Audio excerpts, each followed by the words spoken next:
Okay, thanks very much everyone for having me here today. And can I just say, on a personal note, working here in the community palliative care team, it's fantastic to see so many people from across the region come with one similar aim, which is to improve the care that we can provide to this very special group of people. So I'm going to talk, as Karen said, about how we can maximise the communication potential for those people we're working with living with MND. So I want to look at a couple of things today. First of all, what is communication? What do we understand it to be? What's meaningful communication to you and I? And what do we think is meaningful communication to those people we have living with MND in our community? I want to look at a bit about the difficulties communicating those people can face, and a little bit around what speech and language therapy do in supporting those people, and obviously the wider MDT. I'm going to talk a little bit about alternative and augmentative communication, which is a big part of our care for people with MND, what that looks like, different types, and maybe how we can access it. Okay, so I'm going to start off very simply by looking at what is communication. And this is the dictionary definition, that it's imparting or exchanging of information by speaking, writing, or using some other medium. Personally, I think that doesn't go far enough in explaining what communication is. If you think about all the ways that we are communicating even here today, all the chatting that was going on at lunchtime, all the gossiping that was going on at the break time, people catching up with people that they hadn't seen in a long time, all the hugs, how are you? The imparting or exchanging of information by speaking, writing, or using some other medium just doesn't cut it to cover what we do. If you think, for those of you who have children, if you think about when you're out with your children, maybe you're at church, or maybe you're in the shopping centre and you've met a friend and your children are playing up and they're misbehaving, and you know the death glare that you give them that signifies, when I get you home, you're absolutely for it. So there's no speaking or writing there, but there is absolutely a message communicated, and normally received loud and clear. Well, sometimes not. Or if you think of when you're out at maybe a social event, or you're out somewhere with your partner or a family member, and you bump into someone that you maybe don't particularly want to talk to, or someone who is particularly chatty, and you give the look to come over here and rescue me. Again, there's no message being sent by any other medium other than your eyes, and that is a very powerful message. Or does anybody have teenagers? Yeah. Communicating with teenagers, I would imagine, is a whole other presentation in itself. But in my personal experience, they're grunting. There's different types of grunts. There's a grunt for yes, there's a grunt for no, there's a hungry grunt, there's a disgruntled grunt. So they're managing to communicate so much without actually using words. If you think about rolling your eyes, the touch of the hand to someone who maybe is a bit upset, there are so many ways in which we communicate, and we need a better definition than that, I feel. So as I said, it's so much more than words. And particularly now, in the era that we live in, face-to-face communication is maybe happening a little bit less. I don't know if any of you here are a bit like me, and really a lot of your communication sometimes happens via other mediums, maybe texting, or sending messages via WhatsApp or in Messenger or whatever. So there are a few examples there of a variety of ways in which we communicate. So there's some beautiful examples of facial expression there from Britney Spears. There's a touch of the hand there for somebody who's very unwell, and a family member just showing them that they're there for them. There's an example there of some pretty negative body language between two people who aren't saying anything but are communicating a very clear message that they are not happy with one another. So it's a lot more than words, really, isn't it, when you think about how we communicate. So I personally like this definition a little bit better, and this comes from research, and again I have references at the end for all of this. Communication as a social phenomenon which is determined by personalities and relationships, and is made up of a whole series of intangible occurrences. That's a bit closer to the mark, in my opinion, as to what it is to communicate. And if we look at that even further again, research done in the late 80s defined 4 main purposes of human communication. So the first one being needs and wants, to regulate the behaviour of another as a mean to fulfil needs and wants. So, can I have a cup of tea? I need to go to the bathroom. So passing on a message to achieve a need or a want of your own. Information transfer is fairly straightforward, to share information, perhaps about what you did that day. And really that was for a variety of reasons. mostly because people tended to live with caregivers who they knew very well. And certainly I have seen that a lot, where people maybe live with their husbands or wives who know them. I used to tease them, but I really miss hearing it now. And I imagine there are some people here who might identify with that. If you think if that was taken away from you, that ability to hear that from your children or your partner or your family members, how that might feel. And then the last young lady many years ago, it's just so much effort for me now, and it takes me ages. Unless it's really essential, I don't have the energy to say it. So all I ever seem to do is ask for things. Drink, food, toilet and that. And I used to be such a chatterbox. And actually it probably took her about 5 minutes to get that sentence out. So again, if you think about that ability that we take for granted to just open your mouth and tell a story about something you watched on telly last night or what you did at the weekend, and to be so limited to maybe just asking for things, how that might feel for you and I. And this can actually have a really big impact on the relationships between people with MND and their carers or loved ones, which I feel stands to sense. So we've looked at what communication is and what might be important for people with MND and their communication. So I'm going to look a wee bit more now about why they have these challenges, what's difficult for them. So first and foremost, the first barrier is the very physical difficulty of dysarthria. So dysarthria is just the term for the speech difficulty that our patients with MND have.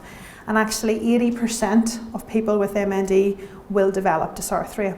So if you think about that very rough figure that we have of approximately 120 people here in Northern Ireland living with MND, which I know is rough, there could be up to 96, hope that's the right maths, up to 96 people with a communication impairment caused by their MND. And dysarthria really is a disorder of motor speech production systems. There are five subsystems of speech, and any one of them can be affected when you have MND. And in fact, up to all 5 can be affected. But if you have difficulty in any one of those areas, it will cause you significant problems with your speech intelligibility. So respiration is obviously fairly straightforward. So breathing, and we've heard an awful lot already today about how respiration can be impacted. Phonation, so how you use that breath to support your speech. So breath is to communication as petrol is to your car. If you don't have it, you'll have great difficulty. Resonance being the quality of your speech. And articulation is the one that people tend to maybe pick up on first, and that's how precise your oral movements are and how you shape your sounds. And then prosody is the patterns of stress and intonation in your speech. And like I say, you can have a problem with one of those areas and have a very significant dysarthria. You can have a problem with several, you can have a problem with all 5. But anyone with dysarthria will have at least one. So that's the main barrier that these people have to effective communication. But actually there are several others. And a big barrier can be the people that they are communicating with. Communication is a partnership. It's a two-way street, and I would very often say that to people who are upset about the difficulties that they're having. Sometimes if communication breaks down or fails, it is not the problem of the person with the communication disorder, it's actually their communication partner. The listening skills, communicative style and attitude of the communication partner can really vary and can have a huge impact on the success of any conversation. When does it break down and why? And we'll be looking at really the ways to make that person a more successful communicator, and that might be aided or unaided methods. So basically what we want to do is best meet the communication needs of that person through whatever means, whatever those may be. Sounds very straightforward, doesn't it? When it comes to speech and language therapy intervention for people with MND and dysarthria, traditional impairment-based speech and language therapy is often not appropriate, but this can be very tricky because people have maybe been having speech problems for some while, and then they've just received this really devastating diagnosis of MND, and they're so keen to do anything, any sort of self-management tool, be it stretches from physio, be it speech therapy exercises, be it anything to maintain their function. And so if someone is asking me, can you give me some exercises for my speech? really what our role is to educate and to let them know that actually the evidence would suggest that impairment-based intervention, and by that I mean your very traditional oromotor exercises or things like that there isn't much evidence to suggest that they are actually very successful in MND. And that actually sometimes doing them might fatigue someone so much that their speech might actually suffer. However, for me to say to someone who is so desperate to have something that they feel they can do, no, I'm not giving you those because the evidence would suggest that they're no good for you. That really isn't my role. My role would be to educate and say there isn't much evidence to support the use of these exercises in MND. By all means, I will give you them and you can try them, but you need to know that there isn't much out there to support their use, and about education and advice. But really, in an ideal world, intervention should always focus on enhancing communication function and comprehensibility.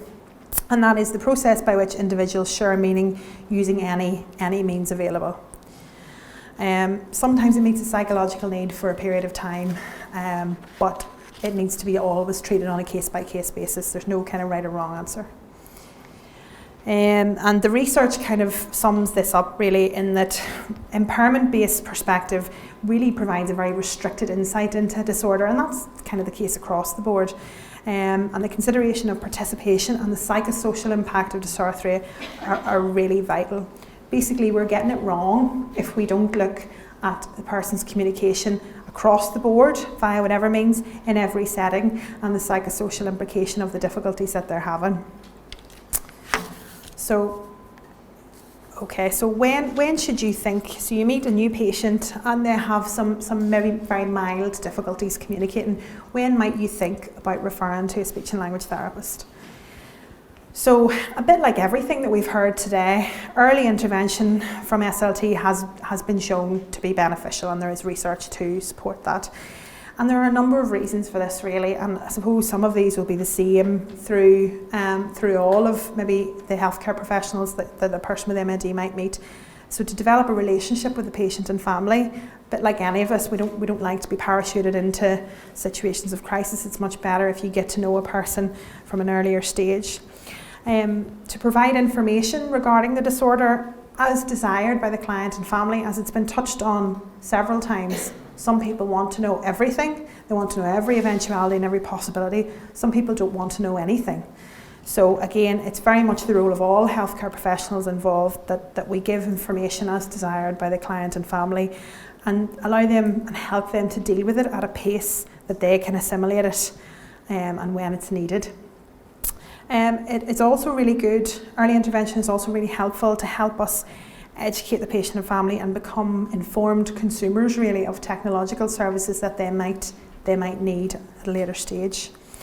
Introduction to SLT services, and again I'm sure this is the same with many of the people in the room here, no matter what your role, at the latter stages can be very frustrating because there's an urgency, something needs done now, but perhaps the patient's condition doesn't allow for the intervention to be implemented due to their advanced condition. So early intervention is key, as we've heard from everyone today really. And obviously it's worth mentioning that of course there's a dual role for speech and language therapy with regards to dysphagia management and difficulty eating and drinking.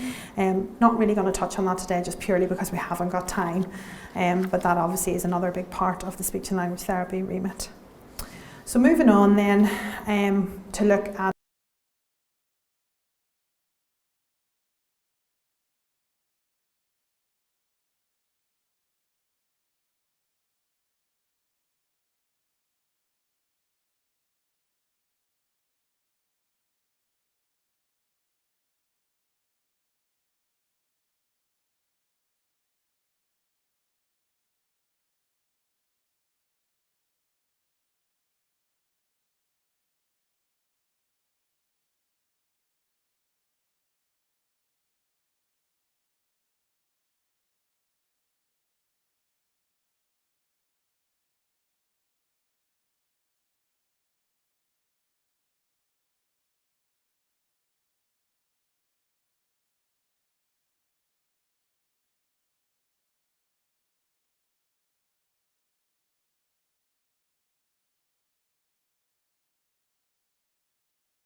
across the board, be it in paediatrics or adults.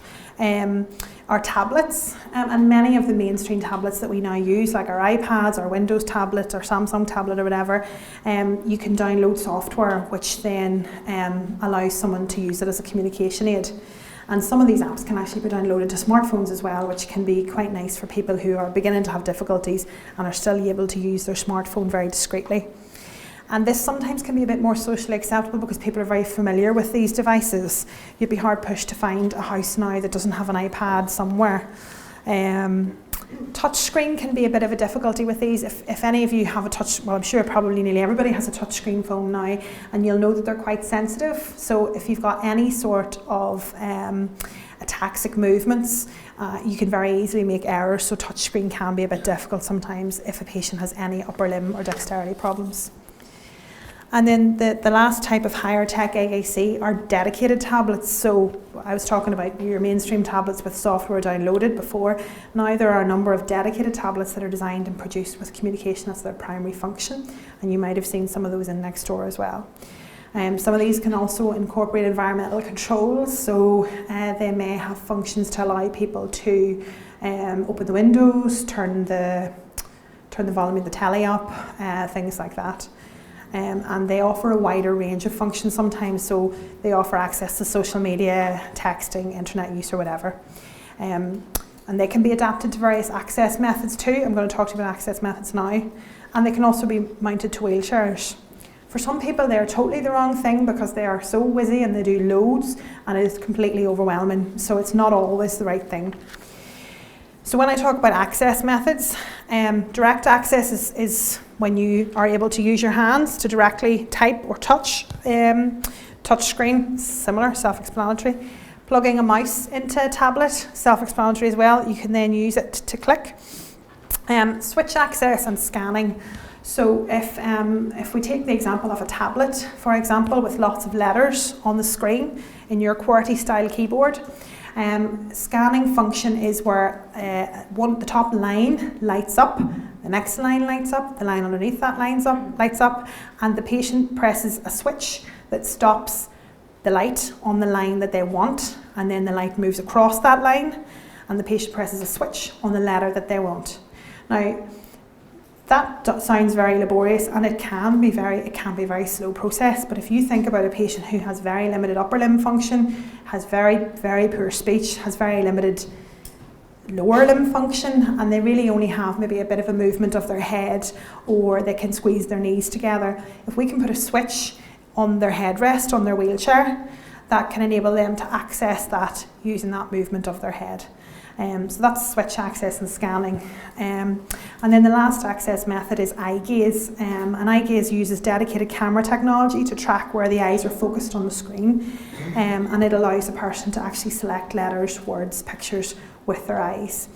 Eye gaze is phenomenal when you see it in practice working well, but it is actually very, very difficult. It's a real skill to use. It requires a lot of effort, and it can be incredibly fatiguing, particularly for patients with MND.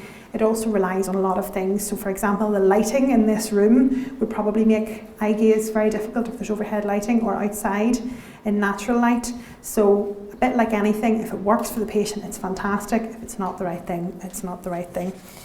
And that brings me on to what type of AAC is best. And basically the short answer is whichever one meets the needs of the communication user.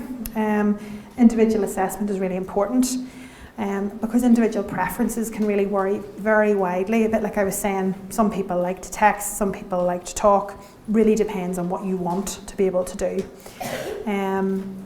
And I would really encourage people never to underestimate the importance of low-tech aids and simple communication strategies.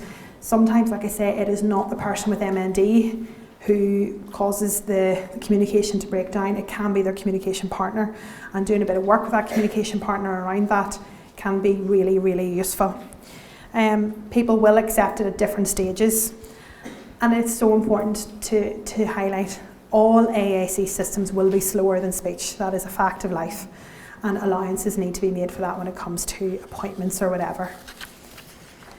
So we've got 10 more minutes to go, and if you can all bear with me for 10 minutes, there's actually ice cream at the back, so that should cool everybody down, a wee tub of ice cream. So for 10 more minutes, and that's your reward.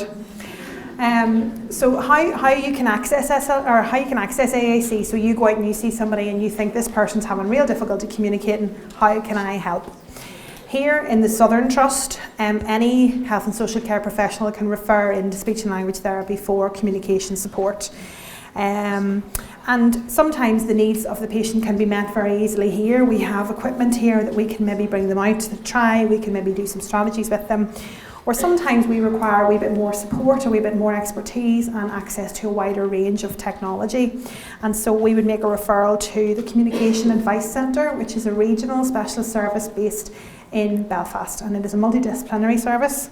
And they have a regional remit, and they're very busy because they support people with communication difficulties from birth to death, basically the whole range of people across Northern Ireland. So like I said, they're a multidisciplinary service, and they have a bigger range maybe of technology, and they have more equipment that they can use in assessment up there. So often we would refer the patient there, and we would go up for an appointment with them, and we would have a chat about what their communication needs are, and we would maybe trial some different pieces of equipment.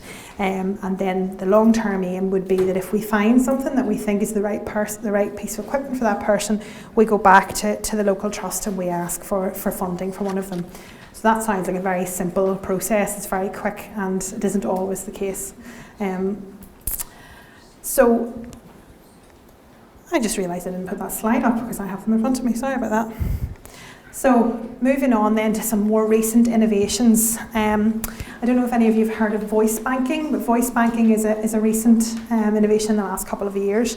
And basically it is that it allows a person to record a set list of phrases while they still have the ability to do so, and then this recording is then converted to create a personal synthetic voice. So it's technology that takes a bank of recordings that you make and creates a synthetic voice that sounds like yours, or that is the idea anyway. So the voice will be synthetic and not a personal replica of your natural speech, but some of them can be pretty good and can bear a good resemblance to your own speech. Because if you think about the types of voices that we traditionally see on communication aids, they often have maybe an English accent, an American accent, and can maybe be very, very far away from the voices of our patients. It is very labour intensive. It can take 40 hours or more, and it is best completed as early as possible. So if you have someone that you think might develop a speech problem for whatever reason, and you think that this is something they'd be interested in doing, then we would encourage them to do it as early as possible. And then your banked voice can then be used as your voice output on some communication aids. Another option, or another variant of that, is message banking. And message banking allows a client to bank or record set phrases while their speech is still clear for potential future use, and that is your exact voice recorded saying an exact specific phrase. There are some really lovely videos of this online. There's a clinic in Boston that's done a lot of work around this, and there is a particular video of a lady with MND who banked the voice of her dog, of her calling her dog's name, and her dog she then went on to develop very significant dysarthria and was non-verbal essentially, and they played the recording of her voice calling her dog's name, and the dog just went absolutely bananas. And it can be very meaningful, particularly if you think of it as being used for people's names or phrases like "I love you" or things that they maybe wanted to say to their children or whatever. So that's message banking.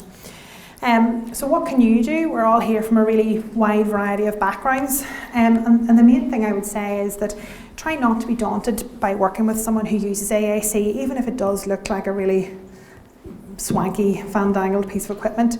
The AAC user is the expert. You don't need to be the expert. You don't need to know how it works to be able to listen and interact. The one thing I would say is definitely allow extra time for your sessions, because I mentioned it will take longer, and listen without interrupting or finishing someone's sentence. So bringing it back to what we were talking about at the start about what is meaningful and how do these people with MND experience communication difficulties and use of communication aids. So these are some of the feedback I've had from patients. At first I thought, no way, but then I started to try. My daughter pushed me, and now I'd be stuck without it. So that was someone who initially was a bit reluctant, spent some time getting to grips with the system and now relies on it. Somebody else, I didn't take to it. The kids liked it. It was like a new toy for them. They're into that stuff, not me. I'll just write if I'm stuck. So someone who tried something, wasn't for them. They preferred a lower tech method. And someone else, another gentleman, the eye gaze is so much quicker than anything else. I never feel stuck when I know I have it. I'll always be able to get someone somehow. Phone, the internet, email or whatever. I'll not be stuck. I do still worry about when my speech can't be understood at all. It's just slow now, but knowing at the back of my mind I can use my eyes is good. So that was a successful eye gaze user. Similarly, family and loved ones, what's their response to using technology to communicate? It was always my biggest fear that she'd be trying to tell me something and I wouldn't know what it was. I would hate that, and I don't worry about that as much now. And that is actually a very common worry that we would hear is, what's going to happen if she's trying to tell me something and she can't get it out? And this was a wife who said, we just get on with it. I know what he's trying to say most of the time, to be honest, and he's got pretty good with his pointing. He has a way of squeezing my hand, and I just know he's saying thank you for all of this, which is lovely and a really lovely example of how meaningful non-verbal communication can be. This was another wife. Sometimes he gets so thick when he's trying to tell me something and I'm not getting it. We use the alphabet chart then for the first letters. We need it sometimes because I think we're talking about one thing and next thing we're on to something totally different, and that's the same man I was talking about earlier. So we're very nearly done. End of life care and use of AAC at end of life is a very individual thing. It comes down to personal preference really. Some people find it very burdensome to still be trying to use technology at the end of their lives. Other people really rely very heavily on it. And basically our role really is supporting people to communicate via whatever means at the end of their life, and that is absolutely essential, as you can imagine. And just at the bottom there, someone who passed away who was an AAC user, and they were using AAC right up until the end of their life, and this was a message that they had typed to their family the day before they died. I hope you know how much I love you. Thank you so much for everything you've done for me. I have been blessed. So this was a gentleman who was very aware that he was dying and felt that he really wanted to express his family his gratitude for what they had done in caring for him. And without he was completely non-verbal. So yes, he probably would have been able to communicate via lots of different means, but to have that very specific message was very important to him and very important to his family. So lastly, last two slides, take-home messages. Holistic assessment is really important, and the whole MDT can be involved in this because there will be, the OT might be working with the patient around posture, and the physio might be doing something else. And it's really important that we all work together to try and meet the best needs of the patient, and family members are key in that as well, because often they'll know, you know, a person might say, oh no, we're getting on all right, and their wife might say, now come on now, you know that we're having difficulties doing X, Y and Z. So that can be really useful to involve as many people as possible. Every patient is different, and going back to what I was saying at the start, what's meaningful for them? What do they want to do? What do they need to do? High-tech AAC is not always the answer, and actually, you know, at least 50% of the time it isn't, for whatever reason, and normally patient preference. Never underestimate the changes a communication partner can make. Like I was saying earlier, sometimes that can be the biggest barrier. And of course, it's really important that we regularly review this situation. We don't just say, well, this is how you're communicating now. Here is some equipment that's going to help you, and then we go. Communication is something like all other functions in MND that can unfortunately deteriorate, and changes might need to be made as the disease progresses. So lastly, communicating well is an essential part of well-being. Is being just functional enough. Is being able to ask to go to the toilet, being able to ask for a drink, being able to have your basic needs met. Is that enough? Thank you.